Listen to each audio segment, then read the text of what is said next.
in Ireland.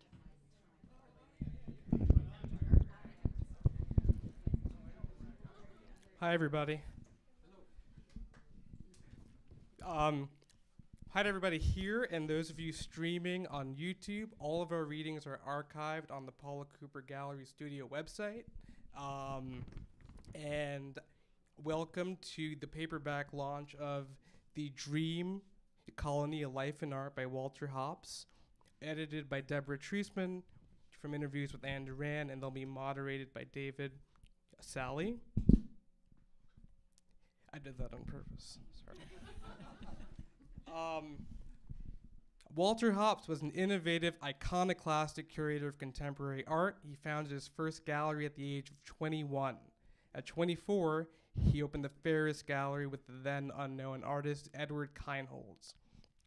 Ferris turned the spotlight on a new generation of West Coast artists, premiered Andy Warhol's Campbell's Soup Cans, and was at one point shut down by the LA Vice Squad for a show of Wallace Berman's edgy art. In the 60s, Hopps mounted the first museum retrospective of Marcel Duchamp and Joseph Cornell, and the first museum exhibition of pop art before it was even known as pop art. When Hopps became the director of Washington's Corcoran Gallery of Art at age 34,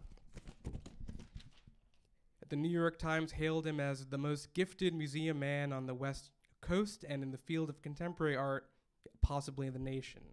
A few years before his death in 2005, Hopps began work on this book, a vivid, personal, surprising, irreverent, and enlightened account of his life.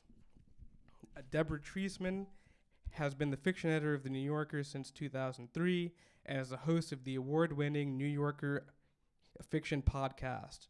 She was formerly the managing editor of the art and literary quarterly Grand Street, for which Walter Hopps was an art editor. Anne Doran is an artist and writer and editor for the visual arts. She has written for Art Forum, Art in America, Art News, Moose, Collector Daily, Time Out New York, and Tricycle, the Buddhist Review. From 96 to 04, she was an editor at the Art and Literary Quarterly Grand Street. And finally, David Salle helped define the postmodern sensibility by combining figuration with an extremely varied pictorial language. Solo exhibitions of his work have been held at museums and galleries worldwide, and Salle's paintings are in permanent collections of major museums throughout New York as well. The book is available for sale after the event, and there will be time for a Q&A session afterward. Thank you.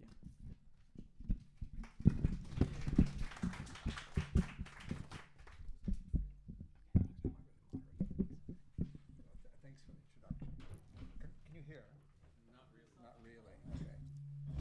How about Are these that? mics on? Yeah, now they are.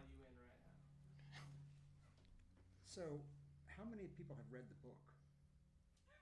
Fair number. Okay. So we kind of know what we're talking about. I had the good fortune of doing 2 exhibitions that Walter curated. So I got to work with him very closely on 2 occasions. The first time was a very small show at the Menil Museum, just one room. I think we had 5 pictures. And when I sat down this evening, Deborah asked me how I met Walter, and I had to say I actually can't remember how the meeting came about. He was someone who it was as if I had always known him. There was a deep familiarity from the very beginning, but I don't know when the beginning was, if it was 1985 or earlier than 85, sometime in the mid-80s. I'm thinking we must have met through Philip Johnson and David Whitney, but I just can't remember. But by 1987, we were in very regular contact. I would visit the studio. I was at the time also working as a designer for the Carol Armitage Dance Company. And Walter was keenly interested in the performing arts as well, and dance, and avant-garde dance, and avant-garde music. So Walter, when he was in town, unannounced, I don't even know how he knew the schedule, the rehearsal schedule. We'd be in rehearsal at some dance studio on 19th Street somewhere. And all of a sudden Walter would appear with his, looking as he always did, like a CIA man with his raincoat, dark suit, white shirt, dark tie, hat, with no one even wore hats anymore at that point. And he would sit like so with his briefcase, take his hat off, like he was sitting at a, I don't know where, like sitting Church. a church or something. Sit for an hour, watch the rehearsal, get up and leave without saying a word to anybody. This happened repeatedly. And I always wondered, how did he even know where to come or what the schedule was? Anyway, that was a question you didn't need to ask Walter because he was hearing things from the ether that other people couldn't hear. But the thing I wanted to note about the first occasion of actually working with him, installing a show, was something that was brought into sharp focus in the book when Walter talks about visiting Franz Klein's studio. And there's a description of watching Klein paint, which is very deliberate. We have sometimes think of Franz Klein as the quintessential expressionist brushstroke artist, but in fact the paintings were very meticulously painted over a period of time. What looks like it was an immediate one go was in fact built up over layers and layers. But the part that resonated with me was when Walter says that Franz Klein would just sat and looked at the painting and then with a very deliberate gesture made a gesture on the painting and then sat back down again and lit a couple of cigarettes. And it was that couple of cigarettes, in Franz Klein's case, 2 cigarettes, then precipitated the next brushstroke. And he sat down, another 2 cigarettes. So Walter, when he was installing a show, I think many people could tell you a version of the same story. The cigarette was his clock, because Walter was famously not beholden to clock time. He just did things whenever he did things, whenever they needed to be done in his mind. But we were on the clock. There was a union crew installing the show, but no one could do anything without Walter's signal. So the way it worked was Walter would stand in the middle of the gallery with a cigarette until the entire cigarette had turned to ash. He never flicked the ashes, he never put the thing out. He just smoked it until it was ash, and then boom, he would move a painting. He'd come back to the center of the room, light another cigarette, and that's how it went. Cigarette, move painting, cigarette, move painting. And we got the show done. So why I'm starting with that anecdote, but it's a beautiful book. I'm so grateful to Deborah and to Anne, and of course to Walter for producing the book, but and also to Ed Richet for the introduction, which is wonderful. What is the book about? The book is about how culture is transmitted, how a sensibility is transmitted across generations and across geographic space, California to New York to Houston to Paris to London. The way information travels before the internet in a kind of confidential, bringing people into your confidence kind of way. So that to me was the feeling of the book that I feel most moved by, and I also most close to, and also that I miss the most in the modern world. So with that, Deborah. Yeah, it's interesting because Walter had a sort of Ethernet as opposed to the internet, and things just reached him somehow. And you really have a sense from my point of view, this book came about because I listened to tapes, and I knew Walter when I worked at Grand Street, and Walter had this brilliance whenever he was talking, but he wasn't comfortable writing, and he would sort of shut down when he was the one doing the writing.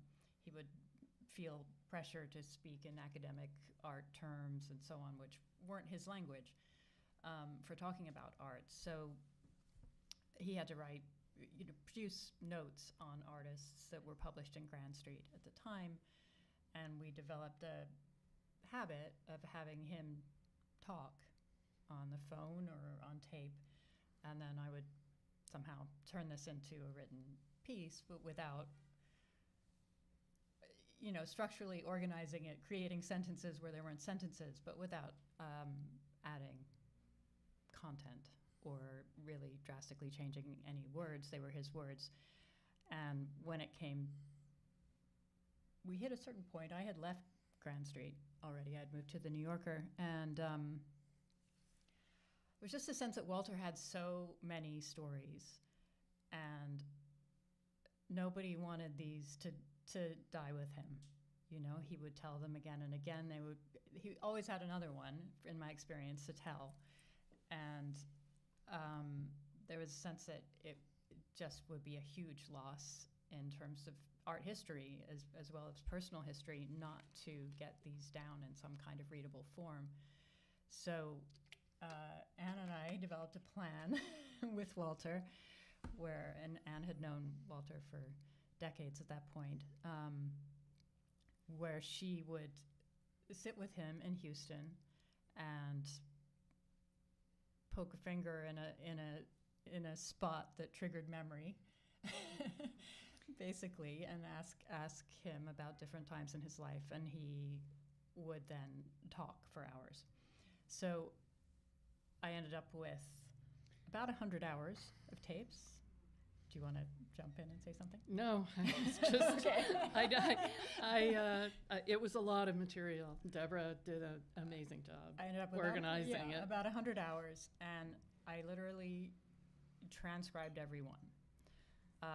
And that way, I felt his voice going through me, and I was actually cleaning things up as I went with the transcriptions, so that I had this elaborate index of what was on each tape and what was in each transcript, so that when he told the same story on tape 33 and 57 and 99, I could instantly find those three versions of that story and somehow meld them to make the most complete version I could.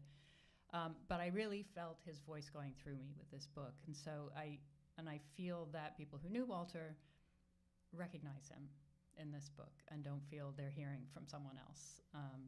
And that was the most important. But along the way, I felt very much on this sort of channel up in the air of news and art and perception, and really the quality about Walter that was for me the most salient was just the excitement about anyone doing anything new or different, or this air of discovery with every piece of art he looked at. The sort of thrill of someone who would do a show where he says he'll hang any piece of art that anyone brings, a 24-hour show, and people walk up and he hangs their work. Doesn't matter, there's no judgment, and simply in the juxtaposition of the works that he's hanging, you discover another work. That in itself is an artwork. That sort of captures him for me, I think. How about you? Oh, Walter, yes. No, I was thinking about the ether versus the web. Enter. But I was thinking about you, David, too, because I was rereading an interview I did with Toby Camps at the Menil about Walter, and Toby was talking about how Walter always used to talk about discovering artists, that how you discovered new artists back in the 50s in LA was you listened to the poets, because the poets really got around. And so the poets would tell him what was really happening. And but I was thinking, in the 36-hour show, 36, not 24. Yeah, it was a long show. I was in that show. That Walter in some ways did anticipate the internet, though. I mean, with shows like he also proposed to Atlanta Heights when she was running PS1 that he fill PS1 with photographs. Every wall, floor to ceiling, wall-to-wall photographs. Every single different kind of photograph. News photographs, art photographs, everything. She never did it, but it would have, he figured, been about 100,000 photographs. So I think that he, in some ways, anticipated the internet. But, so I was going to ask you, David, you weren't working with AI when you knew Walter, were you? Hardly. It's funny. I think he would have liked it. Oh, I think, well, he certainly would have loved Instagram. Probably would have been on it all day long. But the thing that you brought up about the non-juried show, Walter had an amazing non-judgmental side, Mm-hmm. an amazing capacity for acceptance of A, people on their own terms, and B, whatever someone did in the name of art, or even in the direction of art, or even if they themselves didn't know they were making art, didn't bother to call it that. He had a truly remarkable acceptance and curiosity about things that other people would overlook. At the same time, it's not a contradiction. It's a duality which is essential, I think, for anybody working in the arts, and certainly was one of the hallmarks of his character, is that at the same time he could be open to just about anything. He's very specific about what had real value, what had real quality, and who was doing what, and who was truly remarkable, and what work soared above others. Not that it was a hierarchy per se, but it would have been, he couldn't have been a museum person if he hadn't been able to and had actually been driven to make distinctions. So what is who's doing the most interesting thing, or the most radical thing, or the most groundbreaking thing? He had no trouble making those judgments and distinctions. At the same time, he could be incredibly generous to just about anything that moved. I sometimes think that duality is I mean, it's a very rare combination to the degree to which Walter had both. I mean, we have people who are anything goes, and we have people who are incredibly hierarchical, and we have very, very few people who can do both. He had no problem making connections between things, and the connections were not generational and not always necessarily even media specific. When I read what Walter says about various artists, what I remember what he said to me about various artists, about my work, for example, it's clear that the net result of this acceptance, it's a little bit hard to describe what I'm thinking, but the net result of this broad acceptance colored his, or influenced his, or enabled his ability to understand that something, although it might look very different, was actually working with a similar sensibility as something that came before, so that you could understand that, for example, going back to my example of Carol Armitage, who was, if you just read what the critics said, she was much more than I was. She was the poster child for postmodernism, whatever the hell that meant. But Walter, who wasn't even a dance person really, first time he saw her work, he said, "Oh, I get it. It's classicism with modern music," which is exactly what it was. I mean, there was no aspect of it that was not grounded in classical vocabulary, and Walter knew that without even knowing the vocabulary himself. But that was something that the New York Times critics couldn't see, for example. So that you have to be open to be able to make connections that are actually accurate and actually propel your thinking forward. Because most people's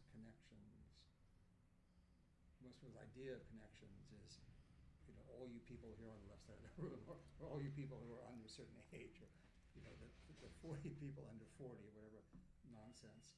I mean, Walter his brain never worked like that. It just worked like, oh, I see this is really this thing but inside out. Or if you could imagine this thing in 200 years, it would look like that thing. It was a plasticity of understanding that art is, and it sounds like such a simple thing to say, it's almost tautological or almost kind of insults your intelligence, but it's actually something that needs to be repeated, that art is made by people, and therefore there is something that it all has in common, because people have something in common, if that makes any sense. You know what I mean? Yes, absolutely.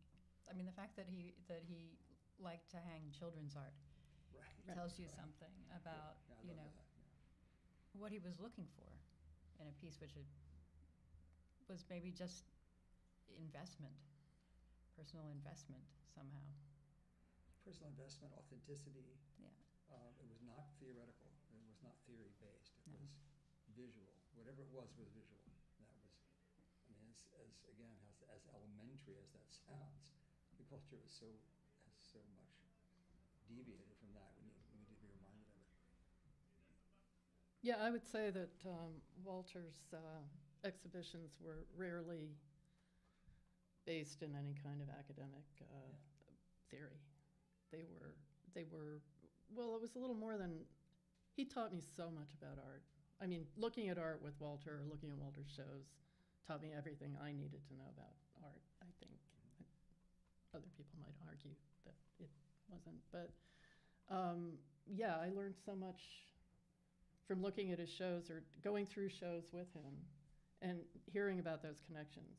They were intuitive, visual, philosophical, sort of brilliant. Yeah, but they weren't. He never hung a show that the Menil still has galleries that he hung, and I was just there in the spring, and I spent an afternoon in them thinking, just marveling. I mean, at how beautiful they are. I also interviewed Bill Agee at one point, who talked about hanging a show with Walter at the Menil. Bill had curated San Francis show. It was a San Francis show, and he said, Walter was lauded for a number of things, also for being a character and for being eccentric, but for being brilliant, a genius, a maverick, blah. But he said, no one ever told me he was such a technician in terms of hanging a show. It took him many cigarettes. He mentioned the cigarettes, but that everything had to be at a certain height. Everything had to be a certain distance apart. Every piece had to sort of sing with the pieces around it and inform the pieces around it. And Bill said, I had never worked with anyone who was that obsessive about hanging a show. That was your experience, yes, right? Absolutely. There's so many passages in the book that stand out remarkable. The one, and it's hard to make this not feel nostalgic. I guess it is nostalgic on a certain level, but I mean, one question that I have in the back of my mind, which we could throw out to the audience, is there anyone working today who is in any way similar or works in a similar manner to Walter? Does anyone remind us of Walter? I don't know.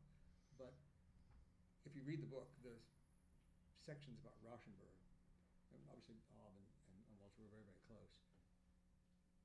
But Walter understands, and he understands the content, the narrative content that is underlying Bob's choices, and he makes the combines and the collage paintings. And I've always thought that Bob's work was literally an open book. You could just read it like someone's telling you a story from their childhood. And Walter, of course, got it immediately, and no one else. I mean, people have labored for decades to interpret Canyon. What does it mean? What's the eagle mean? What does the fellow mean? He's thinking about his son, and it's soft landing. Well, it's in a way it's kind of obvious, and it's charming as hell. At least I find it so. But even that certainty is a function of his humanity and his function of the connection to the idea that art is made by people and it's not actually something that just falls to earth and has to be subjected to all these different categories. I just found that to be wonderfully satisfying to know there was somebody out there who could look at a painting not as a conundrum because Bob made this painting called Rebus, everyone assumed that everything that he made was Rebus-like, but of course the Rebus actually makes no sense at all. It's just a title he liked. But the other paintings are as legible as E.M. Forster story.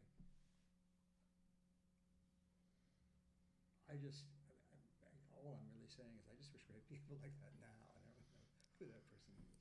Well, back to your question about whether or not there are people out there still doing the same thing. No, there aren't, I don't think. Yeah. Well, and to be honest, weren't then, actually. No, to be honest, Walter lost a lot of jobs. Yeah. He was fired numerous times for of course, being what he was. Yeah. Disappearing for days. Yeah, or Toby said he used to call into the Menil and say, I'll be late to the meeting, and Toby would say, where are you? And he'd say, Madrid. Yeah. I remember when Walter went to the Menil. I never met Mrs. de Menil. I knew the children, but I never met her. But friends of mine who knew her quite well, basically everyone said the same thing. Oh, Dominique is the only person who can handle Walter. That she'll manage him in a way which would be productive for everybody, but no one else could do it. She was the only one who could do it, and it was extremely productive. He loved her. Yeah. He really loved her. Yeah. He was also a bit older at that point, right. and a little more in control, I think, in his own life. I think I've always thought it was because Mrs. de Menil had total faith in him, and let him do whatever he wanted. In return, he showed up on time, or more or less on time. Well, I think also he had enormous respect for them, for the de Menils, and understood what they represented. Although I never met Mrs. de Menil, Walter did take me to the house when one of my trips to Houston. She was out of town. But of course, he had a key to the house, and he said, "Oh, I got to show you the house." And we just drove in. We just let ourselves in and showed me around. In a way, it was better that she wasn't there. I got to just poke around and look in all the closets. And you could see the closets that Charles James had lined with chartreuse felt and whatnot. And we went into her bedroom. Walter pointed out that this whole empire was run from a card table set up next to her bed with a rotary phone on it, and that was the Menil Museum control center, was the card table, and a little crucifix over her bed. It was all very simple, and the work was great. And I came back to New York and I saw Philip Johnson, and I said, "Oh, Philip, I was in the Menil house in Houston." And Philip said, "Oh, how can she still live in that shithole?" He was the architect. Right. It was his second house after the glass house. Yeah. It's a beautiful house. It's really beautiful.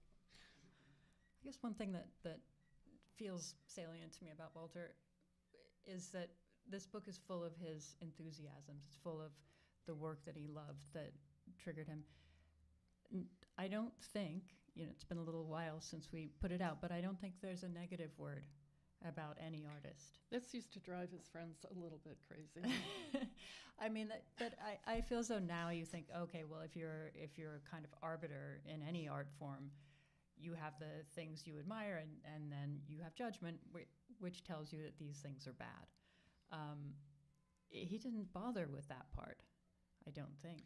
Well, no, I think David's right. He had definite ideas about what was important and what was better than other things, and he was incredibly accepting of everything else and saw all of it as a kind of part of this cosmos, his cosmos, where he knew every part of that cosmos and everything's place in that cosmos What he didn't do was, if someone was making good art, he didn't care what kind of person they were.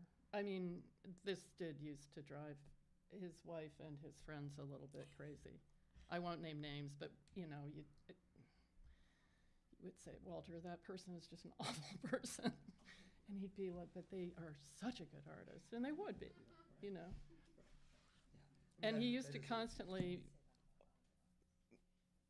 have me put up artists at my home, some of whom didn't leave for 4 or 5 months, and I had to, you know, Well, that was true in his own house as well, yeah. Yes, I'm afraid it was. Yeah. They usually turned up because his wife had already thrown them out of their house. Right. I mean, I can't remember who it was. He does say a couple of times here that Spencer was a bad painter, but they're people wouldn't remember anymore. Yeah. That's not very often. Speaking of which, there was always supposed to be a chapter that never really got directly addressed while Walter was alive, which was Los Olvidados, you know, the artists who were forgotten, whom he'd known and who were important to him. And some of them pop up in the course of the book, but he was really obsessed with this idea of setting aside space in this book to talk about them. That's, you know, a bit of a loss that he didn't quite get there. Right, there are always people who are not remembered, who should be remembered.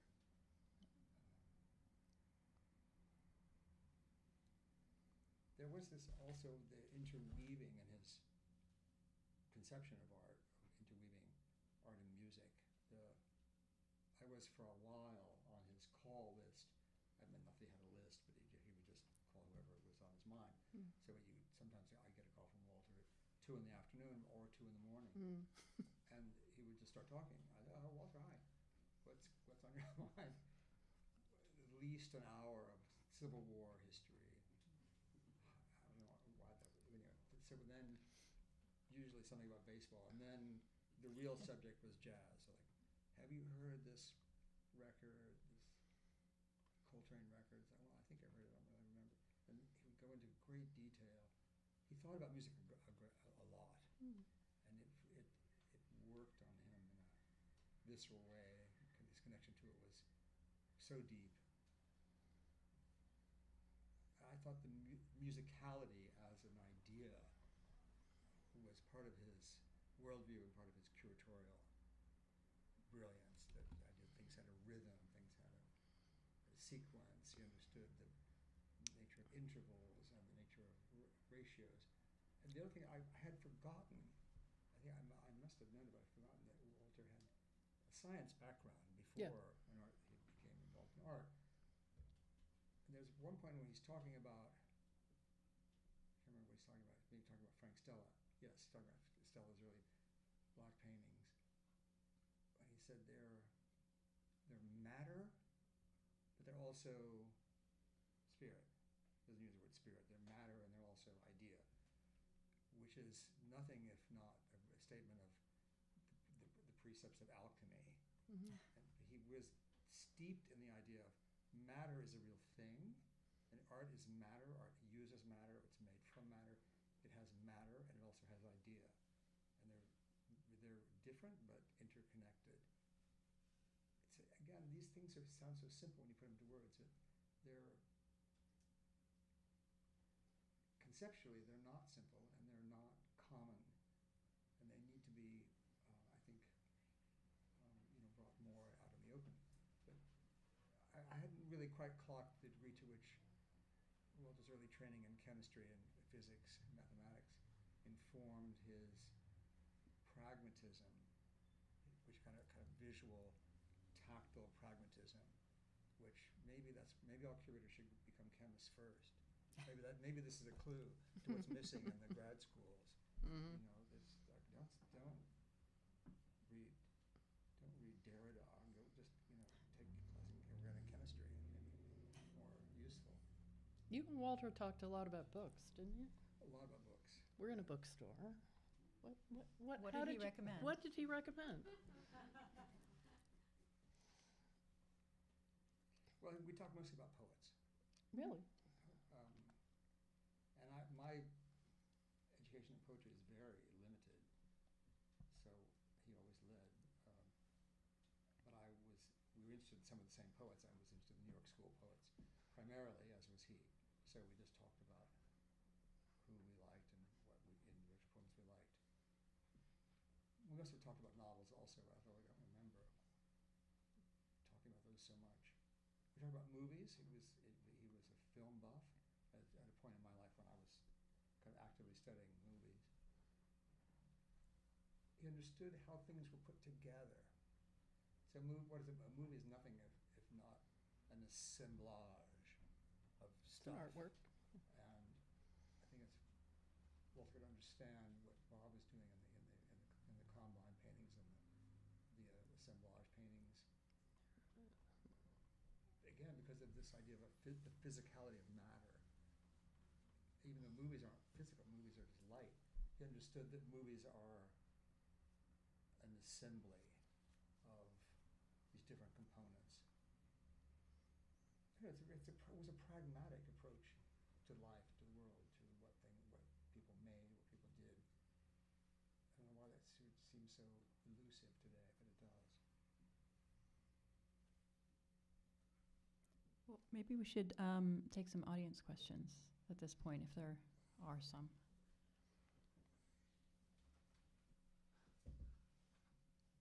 If there are none, we we can go on talking. But Are there yeah. any examples of his photographs in collections, or was he a photographer early on? He Had friendships with some of the greats. he was a photographer. He was a good one. Yeah. And he also did a lot of photo collages. Yeah, he was a good photographer, and he did photo collages. They are not in collections. His wife has them in their house in Pasadena. They're really interesting. He also he told me once that he had decided to give up art pretty early on because he thought it would make him crazy. That's probably true. Undoubtedly true. It did make him crazy many times. His own art was going to really, Yeah. really put him over the Yeah. top. Yeah. though. That's true. But they're interesting. He was a good artist. I think he gave it up when he at least sometime before he took the job at Pasadena when he was 24. 24? 28. 28. And Yeah. I think even Yeah. before then, possibly. Yeah, I also love reading about the meeting with the Arnsbergs, seeing that collection and being invited back again and again to come wherever he wanted to look at the collection. And the fortuitousness of that meeting, like what would have happened if he had never met the Arnsbergs. When he did, that was incredibly receptive time in one's life. And how incredible that they were so receptive to him. They had no children, so they weren't distracted by a lot of things. And gave him free rein of the collection. That's kind of origin story. It's so magical. Like if it hadn't happened, we would have had to invent it for Walter Yeah. posthumously, because it springs him like a springs him into the world of visual phenomena in such a clear way that you can really just point to like, oh yeah, I met them when he was that age, and never really looked back. So yeah, I think that's also something which is because with California, there was no other place to look at. I mean, if you grew up in New York, you just go to MoMA and look at art, but in LA There wasn't a lot. something like that. There wasn't Yeah, a lot. yeah. There were a few things. There was Bill Copley's gallery that he went to. There was, what was the one in the movie theater? Oh, There was a movie theater that was also a yeah, gallery. where he hung art in the Mhm, lobby. Yeah. Yeah, Yeah. and there were few, but not much. I have it's sort of more of a comment than a question. Mhm. It's kind of related to the California thing, but it seems like in his first major exhibition, which was like the Santa Monica Pier exhibition, The 1955, carousel he was show. exhibiting pretty much like abstract expressionist works, I guess. And it seemed like pretty soon after that, he kind of turned his attention to pop or proto-pop arts, maybe like to a more sort of native Californian thing, Mhm. something with more Funk. irony or humor or something? Maybe Does that more. make sense? Yeah. Well, the abstract expressionists were pretty well established by that time, and out there too, as well as here. And Walter always was looking for the new. I always thought that he already knew what he was looking for. Walter could sort of see what should happen with art next, and when he saw it, he recognized it because he'd already thought it up, basically. So I think the new always excited him more than. Also, yeah, they were expensive and hard to get, and they were already represented. So yeah, but I think it had a lot to do with looking for the new. No, yeah, I don't get the sense it was about pop art per se, because of course, as he takes pains to point out, it wasn't even named pop art yet.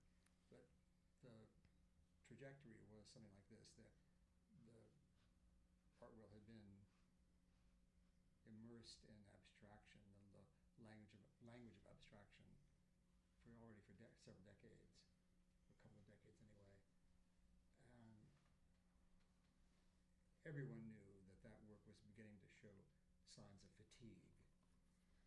So it just made sense that what would come next was something that was involved with images, image-based, or using the language of imagery, which is what had to have been rejected in the 1930s and 40s in order for American art to get anywhere. But that had been accomplished. So not that I'm not talking about some nonsensical pendulum swing. It just, there are only so many stories to tell in painting, and if the story of abstraction is visibly losing steam, the next story is going to be something to do with images. I don't think Wolf necessarily knew what it was going to look like, but the artists were already doing it, so then it was easy for him to say, oh, that's it, that's the next thing. And then there was another next thing, and another next thing, another next thing, so on and so forth. He remained a fan of abstract expressionism. He loved Clifford Still and a couple of the West Coast abstract artists. But yeah, they'd gotten expensive and hard to show. Insurance was high. Even then. Yeah. Yes. Sort of adding on to that, the newness, have there been any artists or films or music or any contemporary things post his passing that you've been like, oh, Walter would have loved that, or I would really like to know what he would think about that, and perhaps maybe there's not, but I'm just curious. I think I think about that all the time. I probably do. He lives in my head, you know. When I look at lives in my head too. It's not funny, right? He lives in my head when I look at art. Yeah, dozens and dozens and dozens of things. Yeah, He would have loved and responded to, and would have loved to know what he thought. Endless. Yeah. you've put me on the spot, though. Sorry. And I'm kind of drawing a bit of a blank, but He's also spinning in his grave. Yeah. yeah. Behind the door. No, it'll come to me in like 30 seconds. Let's move on, and I'll We'll come back to that. we'll come back to that, Or that. unless David has some ideas. I have a question about what he personally collected, but what he never gave, say, to the Menil, or what he gave to the Menil, if that was the place to present art. Oh, I mean, I know there's a single stack Judd, which is What? surprising, that he donated, and also Wallace Berman, and that shows the range of his, wonderful range of his. But what did he personally keep? Are there things still in Pasadena that have never been? his widow, Caroline, just made a big bequest to the Menil. Most of it went to the Menil. Great. Yeah, most of it did. A lot of it was not what people would call important art. It was largely smaller works that people had given him. People gave him art all the time. That he was adored. Also, he sort of was light-fingered a little bit.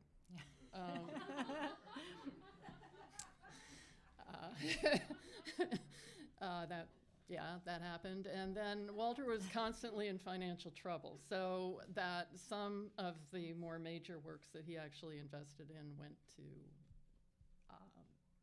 Pay the bills. pay the bills. Yeah. But it's actually a theme in the book, in this really the early years, how thievery is a viable and respected way to get through life. There's so many of the things are just boosted. I mean, you need something for the gallery. Well, just go get it. Yes. You don't need money. Steal this book. Money's kind of like for squares. So that I love that this. It's like a solution to the problem of life. How are you going to get around without money? There's always a way. And you borrow something, you forget to give it back, and it's very charming. There is a younger artist, to your question, I was just looking at, and I'm sorry to say I can't remember his name, but speaking of boosting, he makes found object sculptures out of those variously shaped metal spiky things that keep people from sitting on doorsteps or walls. Yeah. And he steals them. Yeah. And shows them as sculpture. Ivan, in the back, you have a question? I think he would have liked Rashid Johnson, so there's an artist. But could you talk about his time at Grand Street and his writings? Well, he didn't so much have writings at Grand Street, but what he did was come up with the artists that the magazine did portfolios of, and usually he would, Anne can speak more to this than I can, but usually he would come to New York for a weekend or a couple of days and go to every possible gallery and spot things, or go somewhere else and do the same thing. What was that process, Anne? Part of the process, in the interim, I would go to galleries and make up lists of things for him to look at. That didn't always go well. Sometimes we sort of worked it out. I would make a presentation to him of what I had seen, and he would come up with, again, sort of riffing on that. He would already have ideas about what artists he wanted to put in the magazine, and we'd sort of cobble together a mixture of stuff. But he didn't write. He would talk, and one or the other of us would tape him, or Jean would tape our founder and executive editor, Jean Stein, would tape him, or I would tape him, or Deborah would tape him, and then one of us would have to transcribe it. And that would be, it was how he worked at the Menil, too. Can I bring up an anecdote? Of course. Howard, this is Howard Halley, who was also in that job at Grand Street for years. And But to David's point about his Catholic tastes, right? I remember one of the first things I worked on for him was he wanted me to track down this woman photographer who I had never heard of, and unfortunately I can't remember anything anymore, but I don't remember her name. And she kind of made, you might have remembered this, she kind of made there were kind of Gothic, pinhole, Camry kind of things. I don't know, it's hard to explain, but he had seen her work. I was thinking Barbara S., but he wouldn't have known about Barbara S. Yeah. It was somebody else. Barbara S. was sort of a known quantity at that point. But no, she was somebody I'd never heard of. He'd seen her work in Washington at the gallery that specialized in photography. Mittendorf. He had no idea where she was, and I had to find her. So Oh. it's like, and I tracked her down. I found her, and I said, Walter Hopp sent me, and he'd really like to do a portfolio of your work in the magazine. And she started crying on the phone because he remembered her. Mm. Like, you know, it was sort of like, Walter wants me in the magazine? I said, yeah. And she was emotionally choked up about it because she was a person who, I think she was in Ohio or something. She was like complete obscurity. I have the thing somewhere in a box, somewhere at the bottom of the ocean, but that issue, I wish I could remember her name, but she was a very interesting, it was very felt work. I could see what he liked about it, but I'll never forget that. I'll never forget her reaction to him remembering her. He told me once he remembered every single piece of art he had ever seen. And it made him crazy. I believe it. I mean, yeah, it made him crazy. Is that what you Yes. but yeah, I remember. He also was very good at remembering where those pieces of art were, which would have earned him a fortune in an auction house. Right. Yeah, I've known one other person who had that similar capacity. It was the dealer, Bruno Bischofberger. In Zurich. Interesting. Because Bruno can tell you where every single painting is in the world, in all the world's museums, and what wall they're on in those museums. And it's just, no one else has a memory like that. Walter had that kind of memory. I didn't. He used to take me to museums, or I would go to museums with him, and he'd do spot quizzes. We'd leave a gallery, he'd go, okay, clockwise around the gallery, what was in the gallery? I got better at it. Maybe one more question. Okay, one more. Deb? We are living in a very interesting political moment as it unfolds, just to state the obvious. I don't know, for me personally, I feel like delving into some art history stuff, reading about artists and how they sort of responded to contemporary events as they unfolded has been very cathartic for me in the past few days. So I guess I would just ask you guys, how would Walter process this current moment? And beyond Walter, I mean, He did try to levitate the Pentagon with Allen Ginsberg. I would just love to hear from you three because you have very impressive careers in arts, and I don't know. There's no specific question, to be honest, tied to this.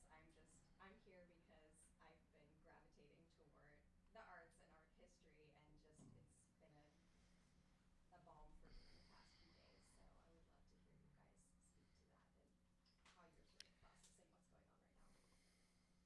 processing what's going on right now. If we're processing what's going on right I'm now. not sure we're processing yet. I have been thinking about it a fair amount because in the 60s and into the 70s, there were massive protests, mostly against the war, but not only. No one can ever know if they had any effect on policy at all. I mean, when was the gigantic march on the Pentagon? Was in 67? Well, the war That's didn't right. until 73, so it was 6 more years of Vietnam War. So you could say it had no effect at all. But maybe it did. It's not that Nixon was listening, and he was listening in the most nefarious, civil paranoid way. rights, though. What's that? I would disagree in terms of civil rights and Well- what, LBJ was able to. Yeah, I'm not saying it was futile in every regard, but I think that was a case where the will of the people was more aligned with the administration's goals. But in the opposite case, when the will of the people is completely diametrically opposed to the administration's goals, I don't know. I'm not saying it does or doesn't. I just don't know. It's unquantifiable. What would artists have done if this situation had occurred in the 60s? People were just as freaked out as we are, but I don't know if anyone would have had an idea what to do about it. I'd say we are living in truly terrifying times, and there is quite a lot of art being made that is attempting at least to address events in the world. as in my job, I look at a lot of it, and I'm reassured that people are seeing events in the world and making art about them. That doesn't necessarily mean that all artists are good at that. A lot of artists aren't.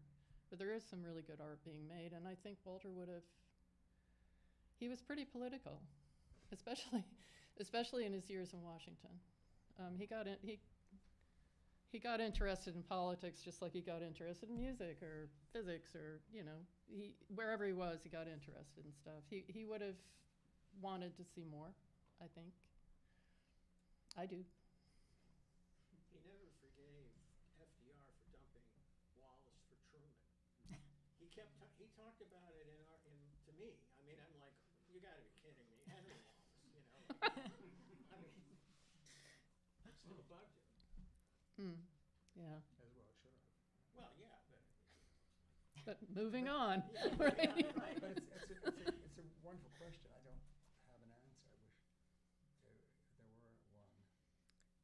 People do what they feel compelled to do, make work that brings certain things to light, or just do street protests. But I'm someone who doesn't have much faith in the efficacy of those kinds of things. But that doesn't mean people shouldn't do them, or they don't have some sort of cumulative, energetic effect in the world. I want to believe they have a cumulative effect, but not sure. On that note, and as Wilker wrote, we'll live the question, maybe. But thank you, Deborah, Ann, and David. Another round of applause for